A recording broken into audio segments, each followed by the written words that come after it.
The assassin.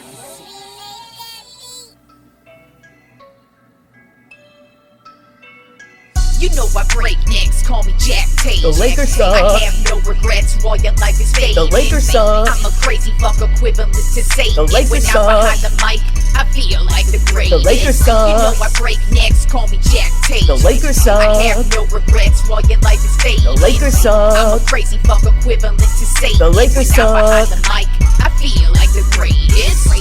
What up, y'all? You're listening to Sports Talk with Tropp, and I'm your host, Ncaa Tropp. I don't know if you got the memo, but the Lakers suck. Yeah, we're gonna call that the Jack Tatum Lakers suck remix, bitch. So yeah, we'll get into the Lakers in a bit here, but first, I did want to start off by thanking all my listeners. I've been doing this for about a month and a half, close to 2 months, and I'm actually getting a consistent amount of listeners. And I keep track of my stats. I always keep track of my music streaming numbers and all my YouTube numbers and stuff. So habitually, I am also checking all of my numbers with the podcast, and it's actually doing really well. I haven't had a day where somebody hasn't been listening. I see people are listening to me from all around the country, all around the world. I see that people are binge listening to multiple episodes back to back.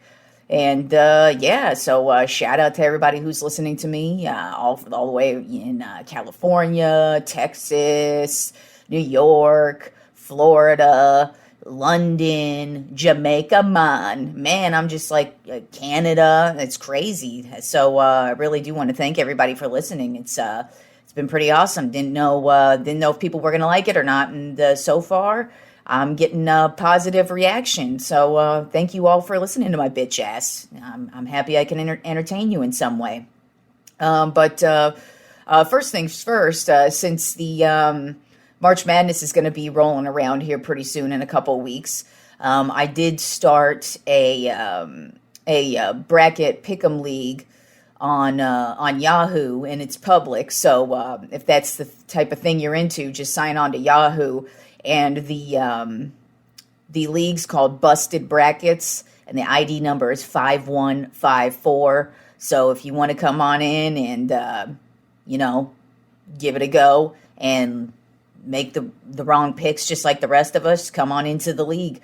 My homie Simon from Sports View with Simon Ruvalcaba will be doing picks together, but you can keep track with the both of us and see how you do against us during March Madness. So come along and join us, or just listen to how bad we do. Either way, hey, join if you want. Like I said, it's on Yahoo, Busted Brackets, ID number 5154. Anybody can join. All right, so let's go ahead and start off with NBA. NBA came back this weekend after the All-Star break. So let's go ahead and start off with my Top 10 NBA power rankings. There was a little bit of movement this week. Not really at the top spot. Number one, I still have the Phoenix Suns. But you could tell that the injury to Chris Paul is affecting the team greatly. They've lost their last 2 games, but they're still 8-2 in their last 10 games. But you could see the difference on the court without Chris Paul. He makes a huge difference for them. So it's going to be interesting to see how the Suns are able to handle the rest of the season without him, because it's looking like he's probably going to be gone till at least the playoffs. And even then, who knows how effective he'll be. But I still have the Suns at the top spot. They haven't, everybody else below them hasn't really done anything to take over the top spot. But it's possible that the Suns could be dropping out if they continue to play the way that they've been playing. But they're still number one on my Top 10 NBA power rankings. Then at number 2, I actually did have a little shakeup here. What really looks like with the top 5 here. So at number 2, I have an Eastern Conference team. I have the Miami Heat. They're 40-21 right now, and they've won 3 games in a row. So they're coming out of the All-Star break on fire. They're 8-2 in their last 10 games, and they're still at the top of the Eastern Conference, and they're just playing some excellent basketball right now. So I had to bump them up to number 2. Because number 3 is the Memphis Grizzlies on my Top 10 NBA power rankings. Right now they're 42-20, and they're on a 7-3. They've won. They're 7-3 in the last 10 games, but they did lose their last game, and so that's really why I dropped them, because the Heat are just they're just on a tear right now, and they're playing some great basketball. Whereas the Grizzlies, they were on and off so far from the All-Star break. And then at number 4 on my Top 10 NBA power rankings, I have the Boston Celtics. They did just recently lose the other night, but still they're playing great basketball. They're 8-2 in their last 10 games, and they look like they're going to be a force if they keep playing like this come playoff time, because the Eastern Conference is up for grabs basically for anybody right now. I don't think there's really a major front runner in the Eastern Conference. You can really make a case for probably the top 5-6 teams to make it to the finals. But the Celtics, they're just playing some great basketball, and so I've got them at number 4. Number 5 on my Top 10 NBA power rankings is the Golden State Warriors. They have tumbled all the way from number 2 last week down to number 5. Coming out of the All-Star break, they've lost a couple games. They blew a 21-point lead last night against the Mavericks, and they're 5-5 in their last 10 games, 43-18 overall. They're still a solid team, but you could really tell that they really need Draymond Green back. Sounds like he's going to be coming back. But I will say with the Warriors, given their experience, especially in the playoffs and the postseason, it's going to be interesting to see if they're able to take advantage of the loss of Chris Paul on the Phoenix Suns, because they'll have a good chance to take the top spot if the Suns happen to start falling with the loss of Paul. Now, granted, I still think the Suns are an excellent team, but the presence of Chris Paul really makes a difference, and you can really tell. And that's kind of what the Warriors have. They have a whole bunch of veteran players who have rings. They have a coach who has a ring, and they're just an overall good team. But they did fall this week in my power rankings because they have not been playing well since the All-Star break. Number 6 of my Top 10 NBA power rankings are the Philadelphia 76ers.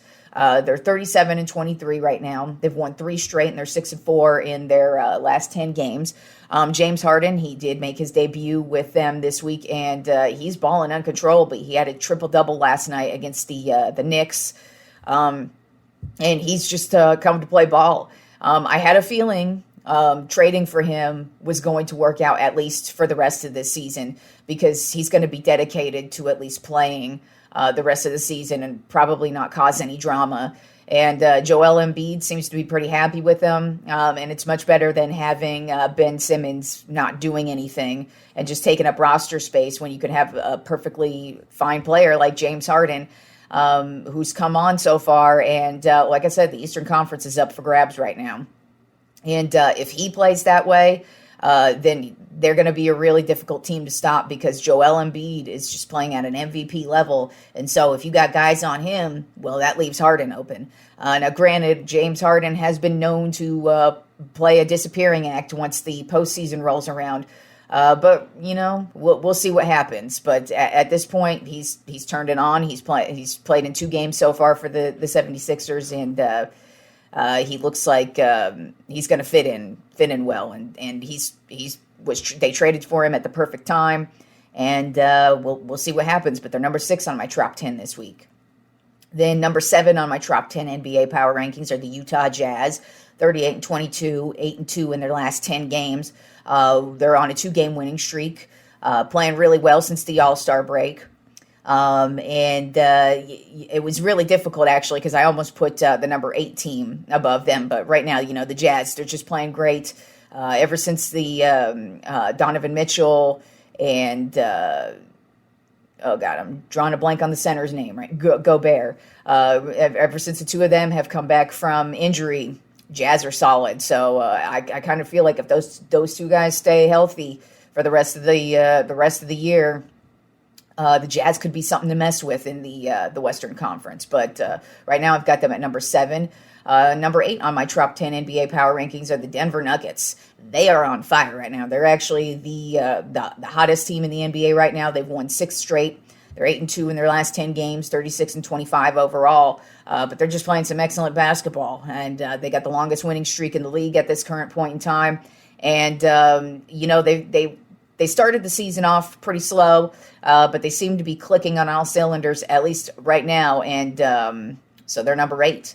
Then number 9 on my Top 10 NBA power rankings are the Chicago Bulls, 7-3 in their last 10 games, 39-22 overall. DeRozan continues to dominate and just play some spectacular basketball, so they're still hovering at number 9. And then rounding out my Top 10 NBA power rankings are the Dallas Mavericks.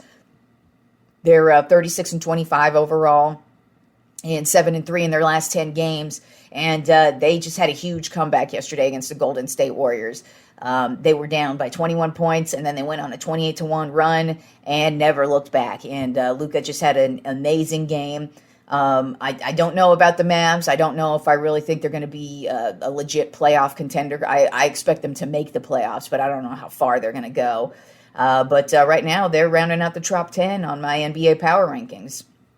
All right, so moving on to more NBA talk. Let's talk about my shitty ass Lakers, huh? They got their asses blown out last night. They lost 123-95 to the New Orleans Pelicans. And if you don't know, the New Orleans Pelicans are not a good team. As a matter of fact, their main player, Zion Williamson, hasn't played at all this season. So they don't even really have any marquee players other than Brandon Ingram. He's a good player, but he's not LeBron James or Anthony Davis.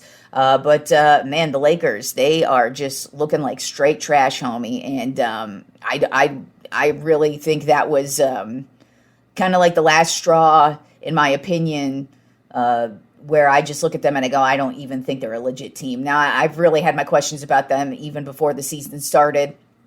I've made it known many times that I was never interested in the Russell Westbrook trade. I think they could have done a lot better than him. And he's turnover central. He's just not really clicking with the team. And he can't accept the criticism that he receives as well as being a Laker, and that just comes with the territory of being a Laker. You're going to hear some criticism, especially when you're not showing up when you need to show up. So yeah, he's just not working out.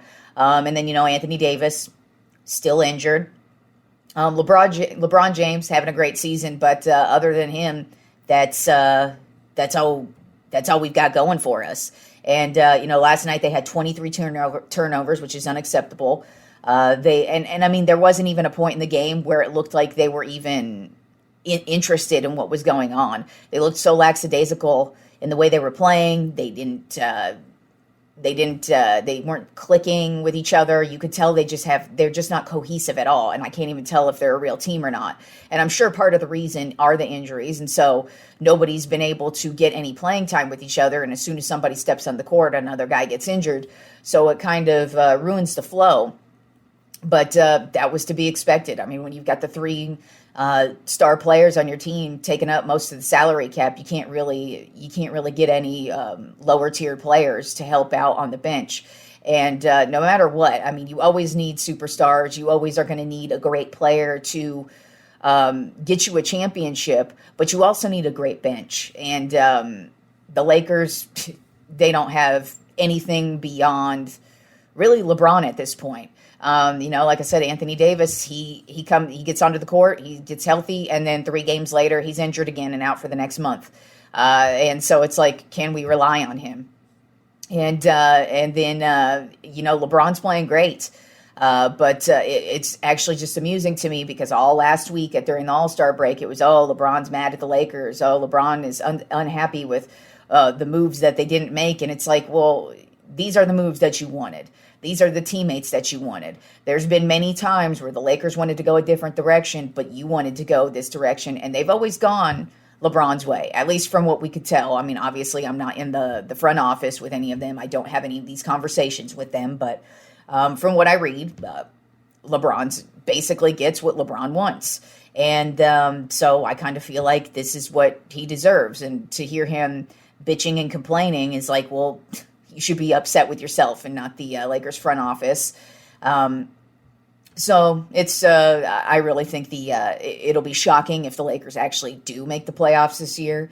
And if they do make the playoffs, I don't think they're going. I would think they would be lucky to even get past the first round or the play-in. It's going to be very interesting to see how they end this season, but so far they're looking like shit. They're awful on defense. Like I said, the turnovers are such a huge problem. No one's clutch in the fourth quarter, they just don't look like they just don't really look like they care much. And they're in the Western Conference, where you've got the Warriors, where you've got the Suns, where you've got the Grizzlies. And then now you've got like the Jazz and the Nuggets and then even the Mavericks. So it's like, are they going to be able to beat any of these teams? I seriously doubt it, because the Pelicans are not a good team. And that's not the first horrible team that the Lakers have lost to this season. They've lost to the Pistons, they've lost to the Kings. They've lost to some pretty shitty teams, and they're just awful this year. There's just nothing good to say about this team. Like I said, even though LeBron's playing great, like, whoop-de-fucking-do. You got stats, but that's about all you've got at this point.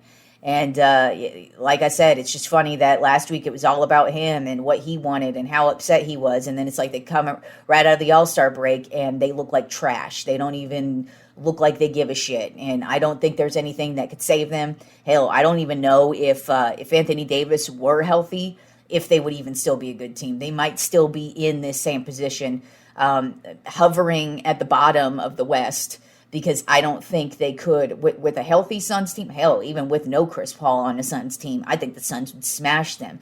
The Grizzlies, they might be able, like if it's a 7-game series and they're facing off against the Grizzlies, they might get a game or two, but I kind of even doubt that, just because I think the Grizzlies have more energy and play better as a team. And then the Warriors, Jesus Christ, we probably get swept if we got to face the Warriors. And if Draymond Green comes back, he knows how to play LeBron. He ain't scared of LeBron. So the Lakers just look like trash. The Lakers are absolute garbage this season. And it's very disappointing to see. But it's also just funny to hear the complaints from LeBron. And he wants to make all these big decisions, but he doesn't want to stick with them when they don't pan out. And there's just other ways the Lakers could have gone. I don't know what their future's going to hold. A lot of people have been talking about trading LeBron. I don't think that's the answer. I mean, what are we going to get that's better than LeBron? And I mean, a whole bunch of picks and just some regular old player. I don't think that would help. I just don't really see something like that happen. I think it would be more likely that they would trade Anthony Davis. Not only because he's injury prone, but you got to really look at it too. The Lakers need to fill seats. They are LA. They're one of the most popular teams, not only just in the NBA, but they're a historically popular team. So they're going to need to put some butts in the seats, and LeBron's going to attract a lot more people than Anthony Davis. And hell, LeBron plays a lot more than Anthony Davis, so I kind of think they might need to look into trading away Anthony Davis next year. I don't really know what their plans are, but so far we've got a couple more months left of basketball, and I don't really see the Lakers getting into gear and actually making a playoff run. As a matter of fact, I would not be shocked if they don't make the playoffs. And honestly, I kind of like it that way, just because I don't think they're going to do anything when they get to the playoffs. It's more likely one and done. And then also in basketball news, you heard me talking about James Harden and how well he's doing with the Philadelphia 76ers right now, actually getting on the court and playing. Well, Ben Simmons, the other part of this trade, who got traded to the Nets, the Nets are saying that it's likely he's not going to play at all in March. Then why did you trade for this dude? I don't understand that. I don't understand why he's not playing. Now, they say this mysterious back injury just popped up out of nowhere, and he needs to get in conditioning, and it's just like, what the hell has this guy been doing all season? I mean, come on, man. I don't get it. Do you want to play basketball? So this is just looking like more and more like a waste of time for the Nets. And their season continues to fall even further into the toilet as well, just like the Lakers. I don't think they're as bad as the Lakers, especially because they're in the Eastern Conference. And so, it's possible they can make a run, especially with KD coming back. But the fact that Ben Simmons hasn't even played a minute, it doesn't look like he's going to be playing at all in the month of March. So that means he might come around in the playoffs. And it's like, how effective is a dude who is just coming to a new team, who hasn't played a minute at all this season? How effective is he going to be, even for a playoff run? And he's not that great of a player to start. It's actually kind of amusing that I remember before Ben Simmons, the season he was drafted, and before the draft came around, and everybody was trying to compare him to LeBron James. And that's one of the things I really hate about drafts, and people always putting all these, this is the next Tom Brady. Oh, this is the next Tiger Woods. Oh, this is the next Peyton Manning. And it's just like, how about you just let them play their career and we'll see how it goes? Because every time we say, this is the next LeBron James, well, look at what Ben Simmons turned into. Ben Simmons can't even carry LeBron James' fucking jockstrap, let alone be compared to LeBron James. So I just remember when he was getting drafted, this is the next LeBron. And this guy's not even a basketball player. He isn't even playing any minutes. He can't even get on the freaking court. He's just a joke to me. And so I don't know what the Nets are going to do about him. I don't know if there's anything they can do about him. I'm not really sure why they traded for him. Must have just been more of James Harden was trying to get the trade rather than them deal with his bullshit. I'm not quite sure, but I don't understand what they actually are going to get out of Ben Simmons. Don't look like they're going to get anything out of him this year. That's for damn sure.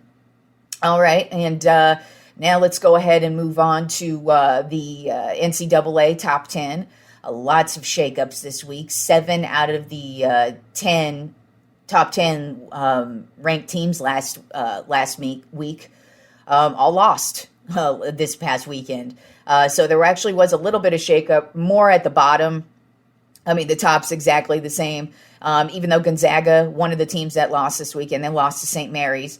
But they're still number 1. They're 24-3. Arizona also lost this weekend. They're still number 2. They lost to Colorado, but they're 25-3. The biggest move this week was Baylor. They moved up to the number 3 spot. They're 24-5, and they moved up 7 spots. They seem to be back in order. They just kicked the crap out of Kansas, so that really boosted their rating up this week. Then moving up 3 spots to number 4 is Duke, 25-4. Another team that lost this weekend, number 5, Auburn. They lost to Tennessee. They're 25-4. Then number 6, Kansas. They lost to Baylor. They're 23-5.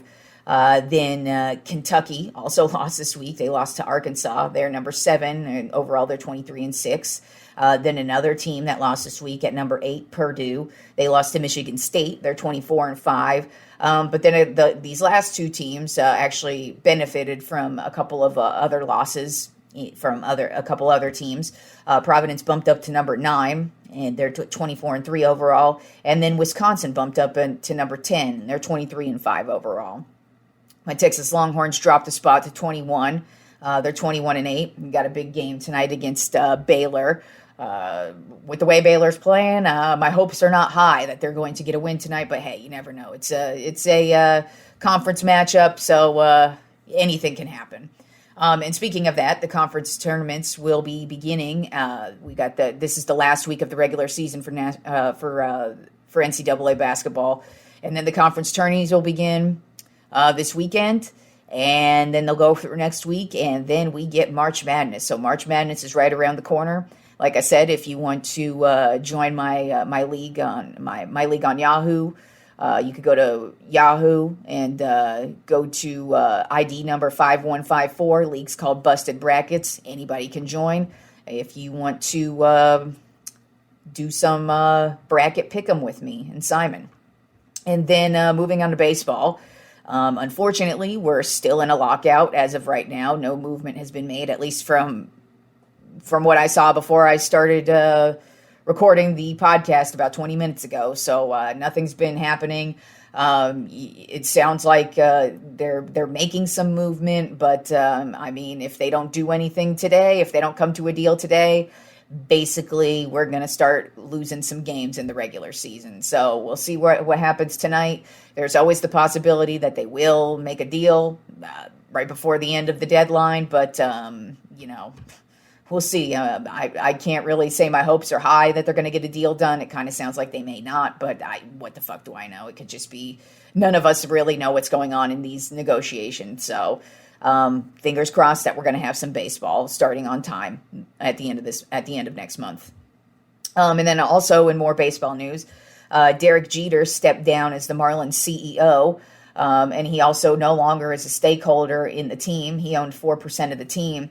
But I'm not really shocked by this. Derek Jeter spent his entire playing career playing for the New York Yankees. I mean, he's a legendary player, Hall of Famer, one of the greatest overall baseball players of all time, especially of his era. He was the face of the Yankees, and I mean, he was used to winning. And I remember when he even bought a stake in the Florida Marlins and now the Miami Marlins. But I remember when he bought a stake in them, I'm like, really? Derek Jeter's going to go from the best team in the league to like the worst team, not only in the league, but the worst team historically. They are like I think they're the worth the least as any franchise in baseball. So they're just an awful franchise. So I'm not really shocked that he stepped down. He was probably sick of working for a loser. And so now he's just going to go be Derek Jeter. It's not like he really needs to own a team, or maybe another opportunity will come along for him. But him with the Miami Marlins is now over, and that's not surprising. And then also now moving on to the NFL. Today, Kyler Murray's agent released this what looked like an advertisement to me. It had like little Kyler Murray in the corner, and then it had like his logo, and basically it was him telling the Cardinals in a bunch of vague words that Kyler Murray wants a new contract. He still has a couple years left on his rookie contract, but of course he's looking to get an extension right now. This usually is the time when a quarterback, a franchise quarterback, would be looking to get a deal. And especially somebody like Kyler. I mean, he's suffered a few injuries over the last couple of seasons. He is a quarterback who likes to run. And so he's probably looking to get the bag before anything major happens to him. And also he does want the security. But as I mentioned a few episodes before, I don't think Kyler Murray has the clout to be telling the Cardinals what the fuck to do with their franchise. Hasn't done anything in the playoffs. He hasn't won an MVP award. Literally the only highlight that his agent had in this little press release today was he's a 2-time Pro Bowl selection. Like, okay, whoop-de-fucking-do. He's a 2-time Pro Bowl selection. That doesn't mean shit. So, in my opinion, I don't understand what Kyler Murray's problem is. I understand, yeah, you want the money. He deserves the money. I'm not saying he doesn't deserve to be paid. But at the same time, I don't think he has the clout. He's not Aaron Rodgers. This is not like when Aaron Rodgers has been pulling this shit with the Packers last year, and whatever he's doing this year, at least he's a 4-time MVP. He's taken to them the Super Bowl. He's got legendary wins. He's done many things for the organization to actually say, hey, you assholes need me. I don't really think the Cardinals necessarily need Kyler Murray. I mean, there isn't really anything else out there. Obviously, they want Kyler Murray. But I don't think the dude has the clout to be walking around with these dumbass little press releases that they do through Twitter or Instagram or whatever the fuck. It's like, grow up and get real. Act like adults these days. I'm so sick and tired of this, like, sparring through social media bullshit. And I know it's because I'm old and I really couldn't care less, but it's just always so stupid and juvenile and infantile. And I'm just like, come on. You guys are all grown adults. If your agent wants to get you a a new deal, maybe he should go about it by, asking for it. And if it doesn't work, well, then maybe you should play better. Because so far, like I said, Kyler Murray's career is just pretty average. It doesn't blow you away, and it doesn't suck. It's just very average. He hasn't done anything in the postseason.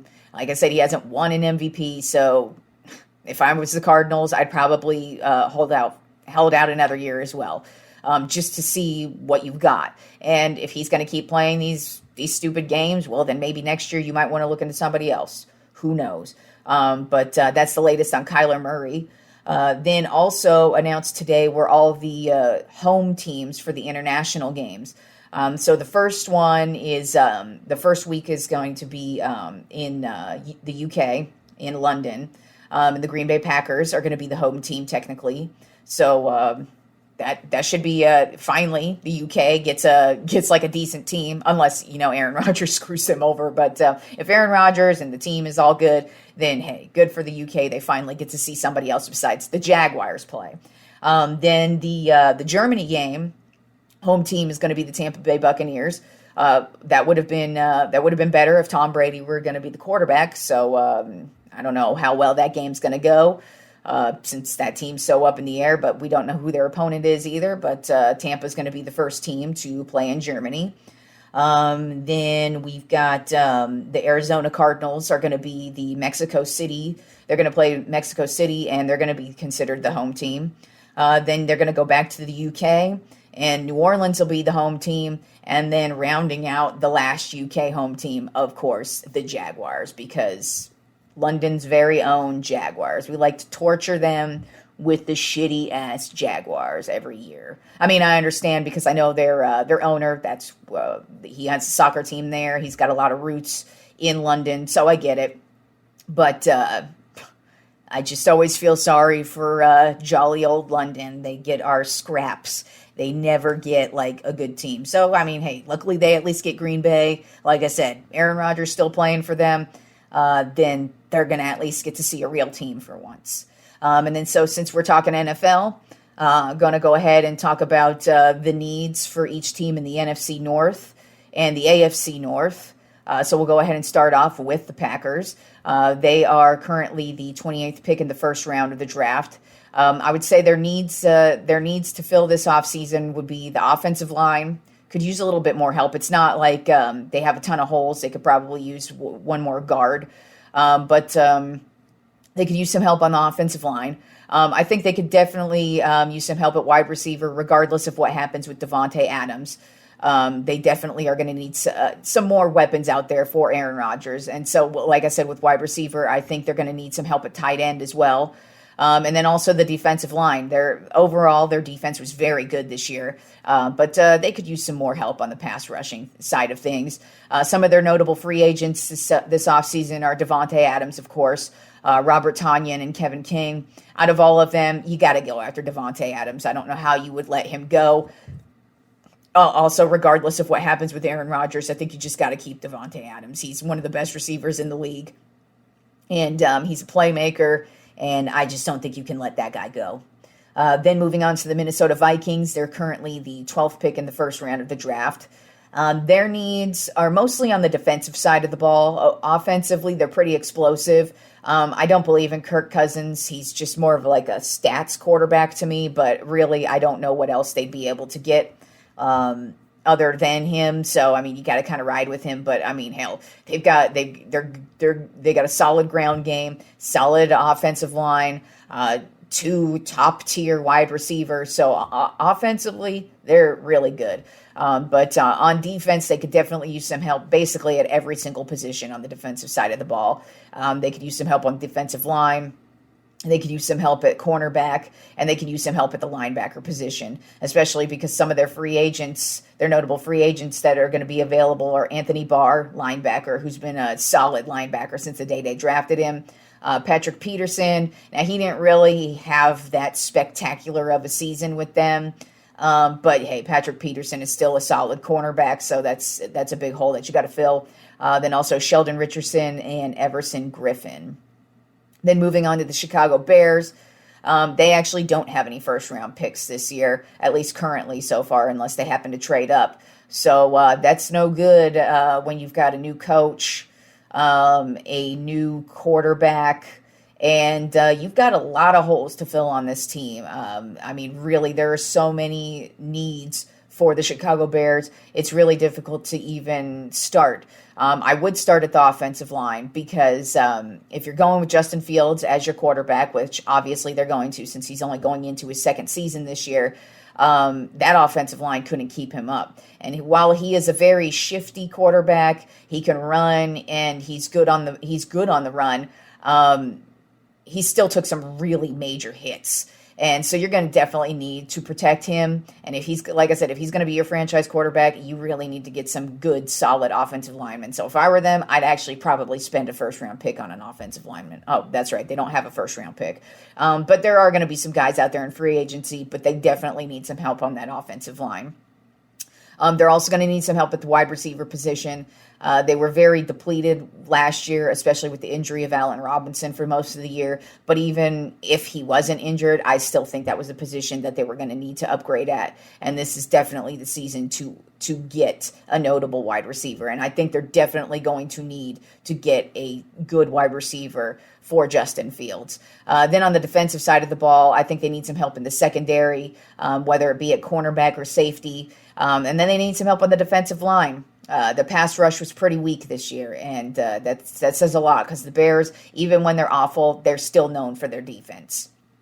And then and their notable free agents this year are Allen Robinson, Akeem Hicks, who's big on that defensive line, and Andy Dalton. If I were them, I would definitely want to keep Hicks just because they're going to need some help on that defensive line.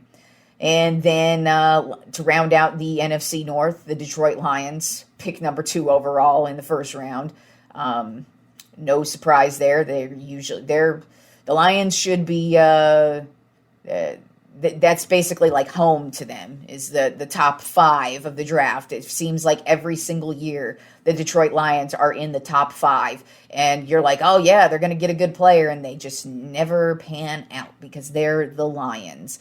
And their needs, basically every single position. The Lions, they could use help every single which way you go on this team. Wide receiver, they could use a wide receiver. Definitely need some help on that offensive line. I think they could use some help at running back just because DeAndre Swift is always injured. The defense is better than the offense, but they could still use some help in the secondary and at the cornerback position and the safety. And I mean, honestly, there really isn't a spot in this Detroit Lions team that couldn't use that absolutely could use improvement. Every place on their team needs improvement, and I don't know if they're going to get it because they're the Lions, but yeah, and they actually have no notable free agents because they're not a good team, and they're not losing anybody who's worth a crap, but they have a lot of holes to fill, and I don't know what to expect from the Lions. Campbell's turned out to be a pretty solid coach. He looks like he's a great motivator, but I don't know if he's going to be able to turn this organization around. And then moving on to the AFC North, starting with the Cincinnati Bengals. They draft 31st overall in the first round. I'd say their major need, obviously, is the offensive line. I mean, Joe Burrow was just on his ass throughout this playoff run. And while they made it to the Super Bowl, that was obviously their major weakness that held them back from winning a Super Bowl. So definitely take care of that offensive line this offseason.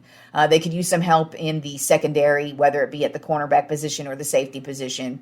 And they could also use some help at the linebacker position as well. They're good at rushing the quarterback, but when it comes to stopping the run, that's usually a problem for them, so they could definitely use some help in that front 7. Some of their notable free agents are Larry Ogunjobi, CJ Uzama, and Jesse Bates. Then moving on to the Pittsburgh Steelers, they draft 20th overall in the first round. They definitely need help at quarterback. That's the number 1 position. Ben Roethlisberger is now retired.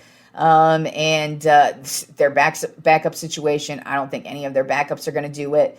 Honestly, I don't know if they're going to be able to find anybody in the draft either because this is a very weak draft class for the quarterback position. So they might have to If Jimmy Garoppolo's available, might have to go after a dude like him. If they're able to somehow get Russell Wilson, might have to go after him. But they're definitely going to need to take care of the quarterback position because overall, Steelers aren't half a bad team, especially on the defensive side of the ball. Very, very good on defense. It's the offense that really needs a facelift, and especially at the quarterback position. And then moving on to the offensive line, that's the next spot that they're going to need some help at. And then at the defensive back position, just because it looks like they're going to lose Joe Hayden. He's one of their notable free agents. It looks like James Washington, wide receiver, and then Juju Smith-Schuster are both notable free agents. So the Steelers have a shit ton of needs on the offensive side of the ball, but number one, got to take care of quarterback. If they don't take care of the quarterback position, then their spectacular defense is just going to go to waste because that's just all they've got going for them right now. And hey, they're great on defense, but they need a quarterback. They need a quarterback. And I don't think they need a rookie quarterback. I think they need a veteran quarterback to come in and take over. But we'll see what happens with the Steelers. I haven't really heard any movement on them. And I mean, you still have a couple weeks until free agency begins and the new season starts. So we'll see what happens with them. Then moving on to the Cleveland Browns, they have the 13th pick in the first round of the draft. Their needs are definitely at the wide receiver position. They definitely need to get some more weapons for Baker Mayfield. They also need to keep him upright. I don't know if it's an offensive line thing. I know they have a good offensive line, but they definitely need to make sure that dude isn't injured.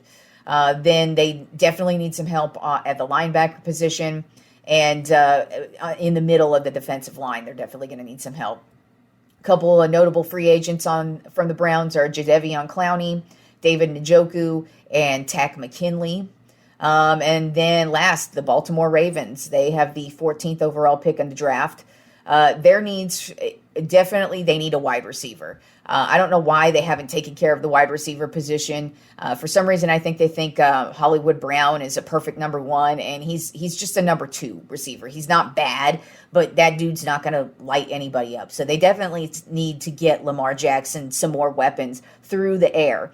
They have no issues on the ground attack. It's through the air, and they need a big play receiver. So that's for damn sure. They need to take care of the wide receiver position. Then I think they could use some more help on the offensive line just to make sure Lamar Jackson stays healthy. And then they can use some help on the defensive line. Overall, their defense is solid. It's one of the best in the league, but they could probably use some help at the defensive position, especially with a couple of the notable free agents they have coming up.